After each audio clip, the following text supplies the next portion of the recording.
శ్రీకాకుళం జిల్లా టెక్కల్లో వైసీపీ నాయకులు వినూత్నంగా పేకాట ఆడుతూ నిరసన తెలిపారు. డిఎస్సిలో స్పోర్ట్స్ కోటాలో పేకాటను కూడా చేర్చి పేకాట ఆడిన వారికి ఉద్యోగాలు ఇవ్వాలని డిమాండ్ చేశారు.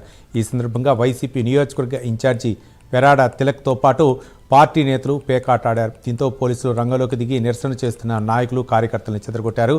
వైసీపీ నిరసన ర్యాలీ నేపథ్యంలో టెక్కల్లో భారీగా పోలీసులు మోహరించడంతో ఉద్రిక్త పరిస్థితి నెలకొంది. డిఎస్సి అని చెప్పి డిఎస్సి 2025లో చంద్రబాబు నాయుడు గారి నేతృత్వంలో నారా లోకేష్ గారు విద్యాశాఖ మంత్రిగా ఉండి డిఎస్సిని 16,000 మందికి రిక్రూట్మెంట్ చేస్తామని చెప్పి తీయటం చేశారు.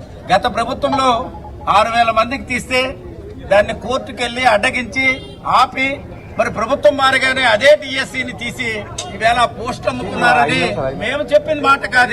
ఈ మాట చెప్పింది కేవలం చదువుకున్న విద్యార్థులు, నిరుద్యోగులు, అనేక ట్రైనింగ్ ఇన్స్టిట్యూట్లకు వెళ్లి సంవత్సరాల కొలది వాళ్ళ కుటుంబం అంతా కూడా అప్పులు చేసి ఇబ్బందులు పడి ఆర్థిక పరమైన నష్టాలు పడి భార్యని పిల్లలని వదిలేసి ట్రైనింగ్ సెంటర్లకు వెళ్లి ట్రైనింగ్ అయ్యి మరి డిఎస్సి ఎగ్జామ్ రాసిన విద్యార్థులు స్వయంగా ఈ రాష్ట్రానికి మాజీ ముఖ్యమంత్రి వర్యులు శ్రీ వైఎస్ జగన్మోహన్ రెడ్డి గారి దగ్గరికి వెళ్లి ఫస్ట్ ర్యాంక్ వచ్చిన వాళ్ళు కూడా వెళ్లి స్వయంగా చెప్పారు.